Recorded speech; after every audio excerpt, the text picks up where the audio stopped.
மூட்டு வலி சாதாரணமாக ரொம்ப வெயிட் உள்ள மக்களுக்கு முன்னாடி எல்லாம் பார்த்தா ஓல்ட் ஏஜ் டிசீஸ் ஆகிட்டு கேட்டகரைஸ் பண்ணி ஒரு வியாதி தான். இப்போ பார்த்தா சின்ன வயசுலேருந்தே மூட்டு வலி ஆரம்பிச்சு. கோஸ் அவாய்ட் பண்ணாமல் ஒரு வியாதி சரி பண்ணதுக்கு டெஃபினெட்லி பாசிபிள் அல்ல. பட் அகெயின் அண்ட் அகெயின் அந்த மூட்டு வலி வந்துட்டே இருந்தால் ஸோ இன்றைக்கி உள்ள ஃபுட் ஹேபிட்ஸில் டெஃபினட்டாக அதுக்கு ஒரு இம்பேக்ட் இருக்குது. கண்டிப்பாக அது ஒரு எக்ஸசைஸ் அல்ல, அது ஒரு எக்ஸர்ஷன் தான். ஸோ அந்த மாதிரியும் மூட்டு வலி வர்றதுக்கான வாய்ப்பு இருக்குது. ஒரு லேடியோட கிச்சனுக்குள்ள ஸ்டாண்டிங் ஆவரேஜாக பார்த்தா 3 hours to 4 hours டெஃபினட்டாக வரும். ஸோ இந்த மாதிரி 365 days ஹை ஹீல் ஸ்லிப்பர்ஸ் டெஃபினட்டாக பாடி வெயிட் இந்த சென்டர் ஆஃப் கிராவிட்டி கண்டிப்பாக வித்தியாசம் வருது. மசாஜ் சென்டர் டெஃபினெட்லி அது ஒரு ட்ரீட்மெண்ட் பர்பஸ்க்கு யூஸ் பண்ணേണ്ട விஷயம் இல்லை. பிகாஸ் எந்த ஆயுர்வேதிக் ட்ரீட்மெண்ட்டுக்கும் மசாஜ் ரொம்ப முக்கியமான விஷயம் அல்ல. எந்த தேய்மானம் வருന്ന வியாதிக்கும் நமக்கு 100% ക്യൂർ നമ്മളാൽ எதிர்பார்க்க முடியாது. ஸ்டேஜ் 1, ஸ்டேஜ் 2, ஸ்டேஜ் 3 வரைக்கும் ആയുർവേദ ട്രീറ്റ്മെൻറ്റ് റിമാർക്കബിൾ ഇമ്പ്രൂവ്മെൻറ്റ് കൊടുക്കുന്ന വിഷയം. ഇപ്പോൾ എൻ്റെ പേഴ്സണൽ അനുഭവത്തിൽ ഒരു 10 പേർക്ക് വൈറ്റമിൻ ഡി ടെസ്റ്റ് பண்ணியால் ஒரு 3 to 4 പേർക്ക് டெஃபினட்டாக டெஃபிஷியன்சி இருக்குங்க. மூட்டு வலிக்கு ஆண்களோட தவறான உடற்பயிற்சி முறையில தொடங்கி பெண்களோட ஹை ஹீல் செருப்பு வரைக்கும் நிறைய காரணங்கள் சொல்றாங்க. உண்மையிலேயே மூட்டு வலி எதனால வருது, யாருக்கெல்லாம் வரும், ஏன் பெண்களுக்கு அதிகமா வருது, இப்படி மூட்டு வலி பத்தின பல கேள்விகளுக்கு பதில் சொல்றாரு ஆயுர்வேத மருத்துவர் அஜில் குமார். கால் மூட்டு வலி யாருக்கு வரும், எதனால் வரும்? மூட்டு வலி சாதாரணமாக பார்க்கக்கூடிய மக்கள், அவங்க ரொம்ப வெயிட் உள்ள மக்களுக்கு, ரொம்ப மாடி ஏறி இறங்குன மக்களுக்கு, அல்லைங்க ரொம்ப நின்று வேலை பண்ணுனவருக்கு, அதர்வைஸ் மூட்டு அடிப்பட்டதுக்கு அப்புறம், அப்படி பல விஷயத்தினால் மூட்டு வலி வரும். பட் ஜெனரலி மூட்டு வலி வர்றதுக்கான விஷயம் பார்த்தா ஒரு குறிப்பிட்ட ஏஜுக்கு அப்புறம் தான் அது வரும். OA ஓஸ்டியோ ஆர்த்ரைட்டிஸ், அதர்வைஸ் ஓல்டு ஏஜ்னு கூட சொல்லலாம். முன்னாடி எல்லாம் பார்த்தா ஓல்ட் ஏஜ் டிசீஸ் ஆகிட்டு கேட்டகரைஸ் பண்ணி ஒரு வியாதி தான் மூட்டு வலி. பட் இப்போ பார்த்தா சின்ன வயசுலேருந்தே மூட்டு வலி ஆரம்பிச்சது. இந்த மூட்டு வலிக்கு ஃபஸ்ட்டு பண்ணേണ്ട விஷயம் അതിൻ്റെ பேசிக் காஸ் அவாய்ட் பண்ணணும். Avoiding the cause is the best treatment. For example, ஒரு ஆளுக்கு பாடி வெயிட்னால் தான் மூட்டு வலி இருந்தால் அந்த பாடி வெயிட் கம்மி பண்ணதுக்கான விஷயம் பண்ணணும். ரொம்ப நின்று வேலை பண்ணதவருக்கு டெஃபினட்டாக நின்று வேலை பண்ண அளவு கம்மி பண்ணணும். காஸ் அவாய்ட் பண்ணாமல் ஒரு வியாதி சரி பண்ணதுக்கு டெஃபினெட்லி பாசிபிள் அல்ல. அப்படி ரிலீஃப் கொடுத்தா கூட அது கொஞ்ச நாளைக்குள்ள திருப்பி வியாதி வர்றதுக்கான வாய்ப்பு இருக்குது. So first avoiding the cause is the most important thing. சாதாரண ஒரு மூட்டு வலி வந்து கொஞ்சம் ரெஸ்ட் எடுத்ததுக்கு அப்புறம் அந்த மூட்டு வலி கிளியராகி போய்க்கிங்க, அதுக்கு பெரிய இம்பார்ட்டன்ஸ் கொடுக்க தேவையில்லை. பட் அகெயின் அண்ட் அகெயின் அந்த மூட்டு வலி வந்துட்டே இருந்தால் கண்டிப்பாக நம்ம அந்த மூட்டு வலியோட ரீசன் கண்டிப்பாக பார்த்து தான் ஆகணும். உணவு பழக்கத்தால் மூட்டு வலி வருமா? சரி, இன்றைக்கி உள்ள ஃபுட் ஹேபிட்ஸில் டெஃபினட்டாக அதுக்கு ஒரு இம்பேக்ட் இருக்குது. மெயின்லி ஃபுட் ஒரு பக்கம் இருந்தாலும் ஓவர் வெயிட்னு ஒரு விஷயம் தான். எக்ஸசைஸ்னுள்ள விஷயத்துக்கு வேறொரு லெவலுக்குள்ள எக்ஸசைஸ் தான் போகுது. இந்த 6 pack அந்த மாதிரி உள்ள எக்ஸசைஸ் தான் இன்றைக்கி போகுது. இதிலும் ஆக்சுவலி ஒரு தப்பு இருக்குது. ஒரு ஆள் வெயிட் ரிடக்ஷன் பண்ணும்போது அது ஒரு மெடிக்கல் லெவல் അല്ലെങ്കിൽ ஒரு சயின்டிஃபிக் லெவலில் புரிஞ்சு தெரிஞ்சு பண்ணுன மாதிரி அல்ல. இன்றைக்கி 6 pack பண்ணுதான் அவன் உடம்பில் உள்ள குறைகளை பற்றி பார்க்காம தான் அவன் அந்த லெவலுக்குள்ள எக்ஸசைஸ் பண்ணுறேன். ஃபார் எக்ஸாம்பிள், ஒரு ஜிம்மில் போய் எக்ஸசிவாக வெயிட் தூக்கி வேலை பண்ணவன் கண்டிப்பாக அவனுக்கு அந்த ஆக்சுவலி அந்த அவன் உடம்புக்கு ஈக்குவலான அளவுக்கு அல்ல அந்த எக்ஸசைஸ். இங்கே கண்டிப்பாக அது ஒரு எக்ஸசைஸ் அல்ல, அது ஒரு எக்ஸர்ஷன் தான். ஸோ அந்த மாதிரியும் மூட்டு வலி வர்றதுக்கான வாய்ப்பு இருக்குங்க. ஏன் பெண்களுக்கு அதிகமாக மூட்டு வலி வருகிறது? நம்ம ஊரில் ஆக்சுவலி பார்த்தீங்கன்னா நம்ம சிஸ்டர்ஸ் அவங்க எல்லாம் பார்த்தா கிச்சனுக்குள்ளே நின்றுட்டுள்ள வேலையில் தான் மேக்ஸிமம் வருது.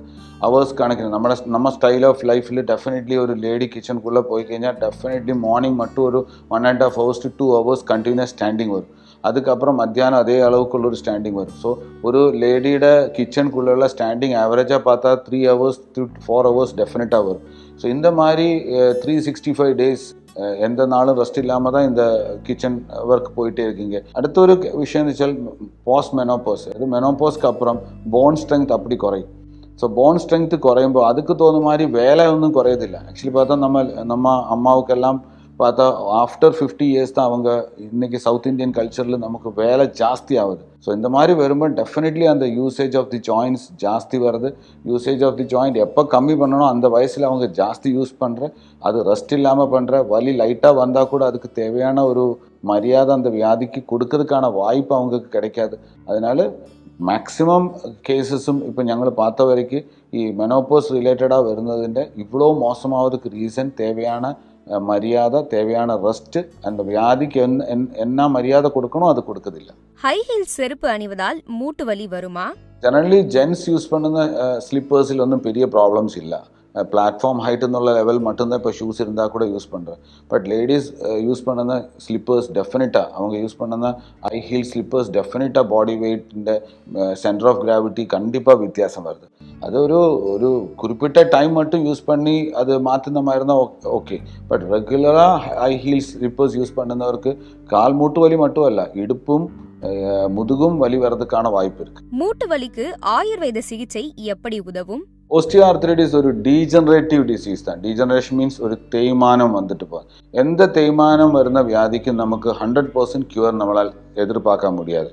பட் எங்கே ஆயுர்வேதா கொஞ்சம் ப்ராமினெண்ட்டாக நிற்கிறேன்னு വെച്ചാൽ ആയുർവേദ ട്രീറ്റ്മെൻറ്റുக்கு ഒന്ന് സൈഡ് എഫക്ട്സ് ഇല്ല, രണ്ട് റിജുനേഷൻ എന്നുള്ളൊരു പ്രോസസ്സ് അങ്ങനെ നടക്കും. സോഫ്റ്റ് ടിഷ്യൂസ്ക്കും ഹാർഡ് ടിഷ്യൂസ്ക്കും ഒരു റിജുനേഷൻ டிபெண்டிங் அப்பான் த ஏஜ், வயசுக்கு தோணுன மாதிரி வியாதியோட அளவுக்கு தோணுன மாதிரி கொஞ்சம் ரிஜுனேட் பண்ணி எடுக்கிறதுக்கு முடியுதுனால அதில் നിന്ന് கிடைக்கிற ரிசல்ட்ஸு கொஞ்சம் கூட ஸ்டேபிளாக இருக்கும். இப்போ ஓஸ்டியோஆர்த்ரைட்டிஸ்க்கு 4 ஸ்டேஜஸ் இருக்குது. Stage 1, stage 2, stage 3, stage 4. இப்போ ஸ்டேஜ் 1 மீன்ஸ் அது ஒரு மைனர் ஸ்டேஜ் தான். ஒரு எக்ஸ்ரே எடுத்து பார்த்தா അതിനകത്ത് മേജറാன ഫൈൻഡിങ്സ് எதுவுமே இருக்காது. That is stage 1. സ്റ്റേജ് 2 சொல்லிக்கഴിഞ്ഞാൽ ബോൺ റിലേറ്റഡ് ആയിട്ടുള്ള ഡീജനറേഷൻ്റെ സിംറ്റംസ് ആരംഭിച്ചിടും. பட் அங்கே பார்த்து കഴിഞ്ഞാൽ ஜாயிண்ட் ஸ்பேஸ், அதாவது 2 எலும்புக்குள்ள கேப்பு கரெக்டாக இருக்கும். தட் மீன்ஸ் அதுக்குள்ளே உள்ள ஆர்டிகுலர் கார்ட்லேஜ்க்கு எந்த டேமேஜும் வந்திருக்க மாட்டேன். ஸ்டேஜ் 3ன்னு சொல்லிக்கഴിഞ്ഞാൽ டெஃபினட்டாக அந்த கேப்பு கம்மியாக ஆரம்பிக்கும். அந்த டீஜனரேஷன் ஆஃப் தி கார்ட்லேஜ் ஆரம்பிச்சதுனால அந்த ஸ்டேஜ் 3ல் அந்த ஜாயிண்ட் ஸ்பேஸ் ரெடியூஸ் ஆகிடும்.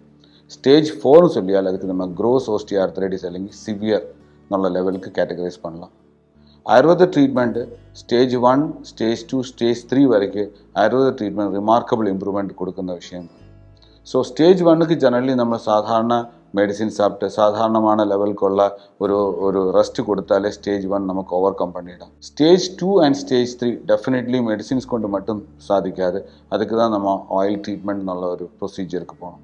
ஸோ ஆயில் ட்ரீட்மெண்ட் நல்ல ப்ரொசீஜர் நம்ம ஹாஸ்பிட்டலில் பண்ணணும்னு பார்த்தா ஒரு ஸ்டேஜ் 2 എന്നുള്ള கண்டிஷன் நம்ம ஓபி லெவலில் ட்ரீட்மெண்ட் பண்ணணும். அதாவது வந்து ட்ரீட்மெண்ட் பண்ணிட்டு போகிற மாதிரி பண்ணணும். பட் ஸ்டேஜ் 3 டெஃபினெட்லி அட்மிஷன் போட்டு தான் பண்ணணும். பிகாஸ் அது அந்த ரேஞ்ச் ஆஃப் ட்ரீட்மெண்ட் போயால் மட்டும்தான் அதுக்கு ரிசல்ட் கிடைக்கும். ஸோ ஸ்டேஜ் 3 வரைக்கும் ட்ரீட்மெண்ட்டோட மட்டும் நமக்கு வியாதியை கண்ட்ரோல் பண்ணலாம், ரிலீஃப் கிடைக்கும். பட் திருப்பி வியாதி வராமல் இருக்கிறதுக்கு അല്ലെങ്കിൽ அந்த ப்ரோக்ரஸ் வராமல் இருக்கிறதுக்காയിട്ടുള്ള ப்ரிகாஷன்ஸ் எடுத்தால் போதும். ஸ்டேஜ் 4 நார்மல் ட்ரீட்மெண்ட்ஸில் அது சக்ஸஸ் ஆகாது. കാരണം அங்கே தான் நம்ம மூட்டி மாற்றி வைக்கின்ற ட்ரீட்மெண்ட்டுக்கு போனோம். மீன்ஸ் அறுவை சிகிச்சை എന്നുള്ള விஷயத்துக்கு தான்.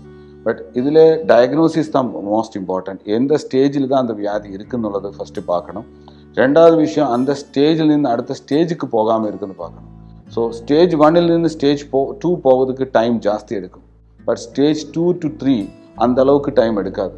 ஃப்ரம் ஸ்டேஜ் 3 to 4 அவ்வளோ கொஞ்சம் டைமுக்குள்ளே ஸ்டேஜ் 3 to 4 போயிடும். ஸோ ஒரு பேஷண்ட்டுக்கு மூட்டு வலி ஆரம்பித்து அது திருப்பி ரிப்பீட்டடாக வந்தால் இம்மீடியட்டாக ட்ரீட்மெண்ட்டு ஸ்டார்ட் பண்ணணும். அது ரெஸ்ட்டு கொடுக்கின்ற மாதிரி கண்டிஷன் மட்டும் இருந்தால் ரெஸ்ட்டு கொடுத்து கரெக்ட் பண்ணணும். அது ட்ரீட்மெண்ட் பண்ணுற மாதிரி அளவுக்கு இருக்குது சொல்லிக்கഴിഞ്ഞാൽ ட்ரீட்மெண்ட் பண்ணுற மாதிரி பண்ணணும். பட் அல்டிமேட்லி ட்ரீட்மெண்ட் பண்ணாமல் தானே ரிலீஃப் ஆகுന്ന கண்டிஷன்ஸ் ரொம்ப ரேர் தான். அதனால ஒரு டாக்டரோட அட்வைஸோடு கூடி ப்ரொசீட் பண்ண தான் பெட்டர். மூட்டு வலிக்கு சிகிச்சை எடுக்காமல் போனால் என்ன ஆகும்? ഒരു കാൽ മൂട്ട് വലി വന്ന ഒരു പേഷ്യൻറ്റ് അത് அந்த ட்ரீட்மெண்ட் അല്ലെങ്കിൽ அந்த வலி கரெக்டாக கிளியர் பண்ணாமல் இருந்தால் அவங்க தெரியாமல் அவங்க வலிக்கு தோணுன மாதிரி அவங்க போஸ்டர் அட்ஜஸ்ட் பண்ணும். ஸோ அந்த போஸ்டர் அட்ஜஸ்ட்மெண்ட் பண்ணி അല്ലെങ്കിൽ ஒரு கால் மேலே ஜாஸ்தி வெயிட் போட்டு நடக்குதோ അല്ലെങ്കിൽ 2 காலும் சாய்ச்சி நடக்குது. நம்ம பார்த்தா தெரியும், நம்ம வீட்டில் தானே கொஞ்சம் வயசான பாட்டியெல்லாம் கொஞ்சம் ஆடி நடக்கிற மாதிரி. அது ஆக்சுவலி பார்த்து കഴിഞ്ഞാൽ அந்த முட்டியோட தேய்மானத்து ப்ராப்பராக மேனேஜ் பண்ணாதனால அந்த மூட்டுൻ്റെ ஸ்ட்ரக்சரே சேஞ்ச் ஆகிடும். ஜீனோ வேரம் டிஃபார்மிட்டி, ஜீனோ வால்கம் டிஃபார்மிட்டின்னு சொல்லுന്ന கண்டிஷன் வரும். இதெல்லாம் ஜெனரலி டீஜெனரேஷன் இருக்க அந்த டீஜெனரேஷனுக்கு தேவையான ட்ரீட்மெண்ட் கொடுக்காம അല്ലെങ്കിൽ ரெஸ்ட் கொடுக்காம கிராஜுவலி இன்க்ரீஸ் ஆகி தான் அந்த ஸ்டேஜுக்கு வந்துடும். மசாஜ் செய்வதால் மூட்டு வலியை குணப்படுத்த முடியுமா? மசாஜ் சென்டர் டெஃபினெட்லி അതൊരു ட்ரீட்மெண்ட் பர்பஸ்க்கு யூஸ் பண்ணേണ്ട விஷയമല്ല. അതൊരു റിജുനേഷൻ പർപ്പസ്ക്ക് ഒരു 1 ഹവർക്ക് ഒരു മെസ്സേജ് பண்ணுന്ന ലെവൽക്ക് വേണമെങ്കിൽ അത് എടുக்கலாம். பட் ஜெனரலி ഞാൻ அந்த விஷயத்தை ப்ரொமோட் பண்ணதே இல்லை. நான் மெசேஜுக்கு எந்த விதத்திലുള്ള ஒரு இம்பார்ட்டன்ஸும் கொடுக்கறதில்ல. பிகாஸ் எந்த ஆயுர்வேதிக் ட்ரீட்மெண்ட்டுக்கும் மெசேஜ் ரொம்ப முக்கியமான விஷயம் அல்ல. மெசேஜ் பண்ணி ட்ரீட்மெண்ட் பண்ணிയെന്ന് சொல்லுന്നത് അല്ലെങ്കിൽ റിസൾട്ട് കിടച്ചെന്ന് சொல்லுന്നത് ആക്ച്വലി പ്രാക്ടിക്കലി പോസിബിൾ അല്ല. മെസ്സേജ് വേണമെങ്കിൽ ഏതോ ഒരു 1% പാർട്ടായിട്ട് വേണമെങ്കിൽ യൂസ് பண்ணலாம் എന്നല്ലാതെ ഒരു ട്രീറ്റ്മെൻറ്റ് വൈസ് അതിനെ ഒരു മുഖ്യமான പാർട്ടായിട്ട് യൂஸ் பண்ணது எந்த ட்ரீட்மெண்ட்டுக்கும் பாசிபிளும் அல்ல. அது யாரும் ஆதென்டிக் சென்டர்ஸ் எதுவுமே பண்ணதும் இல்லை. எண்ணெய் தேய்ப்பது மூட்டு வலி வராமல் தடுக்குமா? ஆயில் அப்ளிகேஷன் உள்ளது നമ്മുടെ இப்போ நம்ம தாத்தா எல்லாம் பார்த்து കഴിഞ്ഞാൽ அவங்க ரெகுலராக ஆயில் அப்ளை பண்ணி ஒரு டைம் பீரியட் இருக்குது. பட் நம்ம இன்றைக்கி இப்போ சொல்கிற எங்கள் தாத்தா இவ்வளோ வேலை பண்ணிட்டு இருந்துச்சு, இந்த வயசுலையும் அவ்வளோ அளவுக்கு மாடி ஏறிங்கிட்டு இருந்துச்சுன்னு சொல்லி நம்ம பெருமையாக பேசுகிறேன். பட் நம்ம யாரும் யோசிக்கலாம் எதனால் அவங்க அந்த அளவுக்கு ஹெல்த்தியாக இருந்துன்னுള്ളത്. அதுக்கு முக்கியமான விஷயம்னு சொல்லுന്നത് டெஃபினெட்லி ஒரு ஆயுர்வேதிக் டாக்டர் എന്നുള്ള നിലമേലും ഞാൻ அந்த ஆயில் அப்ளிகேஷன்ஸ்க்கு இம்பார்ட்டன்ஸ் கொடுக்கும். அவங்களெல்லாம் ரெகுலராக ஆயில் அப்ளிகேஷன் பண்ணுன நிலைமை தான் இருந்திருக்கு. அதுக்கு பிறகு இப்போ என் அப்பா എന്നുള്ള நிலைமை வந்தப்போ கண்டிப்பாக அந்த ஆயில் அப்ளிகேஷன் அளவு குறைஞ்சிருந்தா கூட அவங்க ஓரளவு வரைக்கும் ஆயில் அப்ளிகேஷன் பண்ணிட்டு இருந்துச்சு. பட் இப்போத்த லெவலில் அது ரொம்ப ரொம்ப குறைஞ்சிருக்கு. இன்றைக்கி தினம் ஆயில் அப்ளை பண்ண முடியாமல் இருந்தால் கூட அட்லீஸ்ட் வீக்லி ஒன்ஸ் அப்ளை பண்ணுறது ரொம்ப நல்ல விஷயம். எஸ்பெஷலி ஒரு 40 இயர்ஸ்க்கு மேலே அது மெயில் இருந்தாலும் ஃபீமேல் இருந்தாலும் டெஃபினட்டாக அது ஆயில் அப்ளிகேஷன் பண்ண நல்லதான். அதுக்கு ஒரு பக்கம் உள்ள ஒரு ஆயுர்வேத டாக்டரை பார்த்து அவங்க கான்ஸ்டியூஷனுக்கு தோணுன மாதிரி, பாடி கான்ஸ்டியூஷனுக்கு தோணுன மாதிரி ஒரு ஆயில் செலக்ட் பண்ணி அந்த ஆயில் ரெகுலராக வீக்லி ஒன்ஸ் எல்லா ஜாயின்ஸ்க்கும் அப்ளை பண்ணி ஒரு ½ அன் ஹவர் கிட்ட ஊற விட்டு அதுக்கப்புறம் லைட் வார்ம் வாட்டரில் வாஷ் பண்ணுന്നത് டெஃபினட்டாக அந்த ஒரு கல்ச்சர் க்ரியேட் பண்ணணும் தான் എൻ്റെ പേഴ്സണൽ അഭിപ്രായം. பிகாஸ் ஒரு ட்ரீட்மெண்ட் பண்ணும்போது ஒரு ஆயில் அப்ளிகேஷன் അല്ലെങ്കിൽ ஒரு குறிப்பிட்ட டைமில் ஒரு ஆயில் அப்ளிகேஷன் பண்ணி இவ்வளோ ரிசல்ட் காட்டுறதுக்கு முடிஞ்சால் டெஃபினட்டாக அது ஒரு ரெகுலர் அப்ளிகேஷனோட லெவல் வந்தால் வியாதி இருந்தால் கம்மி ஆவதுக்கும் வியாதி வராமல் இருக்கிறதுக்கும் அது யூஸ்ஃபுல்லாக இருக்கும். மூட்டு வலி வராமல் இருக்க என்ன செய்ய வேண்டும்? மூட்டு வலி வராமல் இருக்கிறதுக்கு முக்கியமாக பண்ணேண்ட விஷயம் அவங்க பாடி வெயிட் டெஃபினட்டாக கரெக்டாக மெயின்டைன் பண்ணணும். ഒരു ജോയിൻറ്റുക്ക് അബ്യൂസ്, അതായത് ഓവർ യൂസേജ് എന്നുള്ള ലെവലിൽ വരാமல் பார்க்கணும். ஃபார் எக்ஸாம்பிள் ஒரு ஆள் கண்டினியூஸாக ஸ்டாண்டிங் ஜாப் இருந்தால் அவங்க லிமிட்டேஷன் புரிஞ்சு அந்த இன்பிட்வீன் போய் உட்கார்ந்து இருக்கிறதும் கொஞ்சம் ரெஸ்ட் எடுக்கிறதுக்கும் பார்க்கணும். அதே மாதிரி எவ்ரிடே ஒரு மைல்டு எக்ஸசைஸ், ஒரு வாக்கிங் எக்ஸசைஸ் അല്ലെങ്കിൽ ஒரு மூட்டு சம்மந்தப்பட்ட ஒரு டாக்டர் பக்கம் போய் கேட்டால் அவங்க கண்டிப்பாக கொஞ்சம் எக்ஸசைஸ் சொல்லி கொடுத்துரும். அந்த எக்ஸசைஸ் கரெக்டாக ஃபாலோ பண்ணணும். அதே மாதிரி இந்த நம்ம ஏற்கனவே பேசிய மாதிரி ஆயில் அப்ளிகேஷன், ஒரு ரெகுலர் ஆயில் அப்ளிகேஷன், ஒரு வாட்டி மூட்டு வலி தெரிஞ்சாலே அவங்க ஒரு ஆயில் கரெக்டான டாக்டரை பார்த்து செலக்ட் பண்ணி அந்த ஆயில் கரெக்டாக யூஸ் பண்ணிகிட்டே இருக்கிறது இந்த மூட்டு வலி வராமல் இருக்கிறதுக்கு நல்லதான். ஃபுட்டினேக்கால இன்றைக்கி பேசுகிறதுக்கு முக்கியமான விஷயம், இன்றைக்கி வைட்டமின் டியோட டெஃபிஷியன்சி ரொம்ப ஜாஸ்தியாக வந்துட்டு இருக்குது. இப்போ എൻ്റെ പേഴ്സണൽ അനുഭവത്തിൽ ഒരു 10 പേർക്ക് வைட்டமின் டி டெஸ்ட் பண்ணியால் ஒரு 3-4 பேருக்கு டெஃபினட்டாக டெஃபிஷியன்சி இருக்குங்க. ஸோ அதுக்கான reason only one thing is நம்ம வெயில் உடம்பில் படுന്നത് கம்மி தான். வைட்டமின் டி நம்ம ஃபுட்டிலூടെ கிடைக்கிறதுக்கான வாய்ப்பு ரொம்ப கம்மி தான். நம்ம ஒரு அடல்ட்டுக்கு definitely 600 international unit of vitamin D ஒரு நாளைக்கு தேவைப்படுது. அது டெஃபினட்டாக நமக்கு ஃபுட்டில் இருந்து கிடைக்காது. Exposure to sunlight is the only option. வெயில் படணும் உடம்புல. ஸோ அந்த வெயில் படத்துக்கான ஒரே ஒரு வாய்ப்புன்னு சொல்லுന്നത് நம்ம வீட்டுக்கு வெளியில் போகணும். அதுக்கு ஒரு ஆப்ஷன்னு சொல்லுന്നത് எவ்ரிடே மார்னிங் கொஞ்சம் வெயில் வந்ததுக்கப்புறம் ஒரு மைல்டு வாக்கிங், ஒரு 20 மினிட்ஸ் எങ്കിലും உடம்புல வெயில் படணும். அது ஆஃப்டர் 50 இயர்ஸ் ஆஃப் ஏஜ் எல்லாருக்கும் அந்த வெயில் படுന്നത് நல்லதான். பிகாஸ் வைட்டமின் டியோட டெஃபிஷியன்சினால் தான் இன்னைக்கு ரொம்ப பேருக்கு மூட்டு வலி എന്നുള്ള விஷயம் வந்துட்டே இருக்குங்க. என்ன மாதிரியான உணவுகள் எடுத்துக்கொள்வது மூட்டு வலி வராமல் தடுக்கும்? ஒரு குறிப்பிட்ட ஃபுட்டிலூടെ மூட்டு வலி சரி பண்ணிடலாம்னு சொல்றது நியாயமான விஷயம் இல்லை. பட் மேக்ஸிமம் നോൺ വെജിറ്റേറിയൻ ഫുഡിനാൽ നമുക്ക് കാൽസ്യം கிடைക്കുന്ന ഒരു പാർട്ട് ഇമ്പോർട്ടൻ്റ് ആയിരുന്നാലും അതിനകത്ത് നോൺ വെജിറ്റേറിയൻ ഫുഡിൽ ഇന്നേക്ക് വരുന്ന അഡൾട്രേഷൻ എന്നുള്ള വിഷയം ഒരു பெரிய ഫാക്ടർ தான்.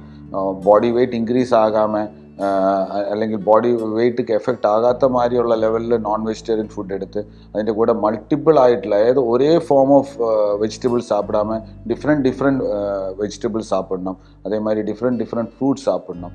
അല്ല സ്പെസിഫിക് ഒരു ഫുഡ് സാപ്പിട്ടിട്ട് മൂട്ട് വലി ശരി பண்ணிடலாம் അല്ലെങ്കിൽ മൂട്ട് വലി വരാமல் இருக்குன்னு சொல்லுന്നത് நியாயமான விஷயம் இல்லை. Walking is the king of exercise சொல்கிறேன். அந்த மாதிரி பார்க்கும்போது ஒரு மினிமம் ஒரு 30 minutes of walking daily maintain பண்ணுന്നത് തന്നെ கால் மூட்டு வலி மட்டும் அல்ல, ஜெனரல் ஹெல்த்துக்கு வரைக்கும் அது யூஸ்ஃபுல்லாக இருக்கும். ஆயுர்வேத சிகிச்சையில் மூட்டு வலி எப்படி குணமாக்கப்படுகிறது? ആയുർവേദത്തിൽ ഓസ്റ്റിയോ ആർത്രൈറ്റിസ് അല്ലെങ്കിൽ മൂട്ട് വലിക്ക് பண்ணுന്ന ட்ரீட்மெண்ட்ஸ் பார்த்தா சூர்ணக்கிழி, சூர்ணக்கிழி ரூக்ஷஸ்வேதம் ஆயில் போடாமல் பண்ணி அதுக்கப்புறம் ஸ்னேகஸ்வேதம் மீன்ஸ் ஆயில் போட்டுட்டு பண்ண ட்ரீட்மெண்ட், தாரா, பிழிச்சில், ஞவரக்கிழி, ஜானுவஸ்தி. இப்போ ஜானுவஸ்தின்னு சொல்ல ஒரு ட்ரீட்மெண்ட் ரொம்ப ரொம்ப ஃபேமஸ் ஆகிட்டே இருக்குது. அதுக்கு ரிசல்ட்டும் நல்ல சூப்பர் ரிசல்ட் கிடைக்கிற மாதிரி இருக்குது. ஜானுவஸ்தின்னு சொல்லுங்க ஒரு சின்ன ப்ரொசீஜர் தான், பட் அதில் கிடைக்கிற ரிசல்ட்டின் அளவு ரொம்ப இருக்குது. நான் இப்போ அந்த ட்ரீட்மெண்ட் ரொம்ப அளவுக்கு ஃபேமஸ் ஆகிட்டே இருக்குங்க. அது ஒரு ப்ராப்பரான ஒரு ஆயுர்வேதிக் சென்டருக்கு போய் அந்த ட்ரீட்மெண்ட் எடுத்து കഴിഞ്ഞാൽ ஆரம்ப ஸ்டேஜிலெல்லாம் பார்த்தா ரொம்ப அருமையான ரிசல்ட் கிடைக்கும். இந்த வீடியோவில் ഞാൻ மூட்டுவலி சம்மந்தப்பட்ட விஷயங்களெல்லாம் ஒரு அளவு வரைக்கும் பேசிய மாதிரி நான் நினைக்கிறேன். அடுத்த வீடியோவில் இனி அடுத்த ஒரு வியாதியை பற்றி பேசலாம். நன்றி.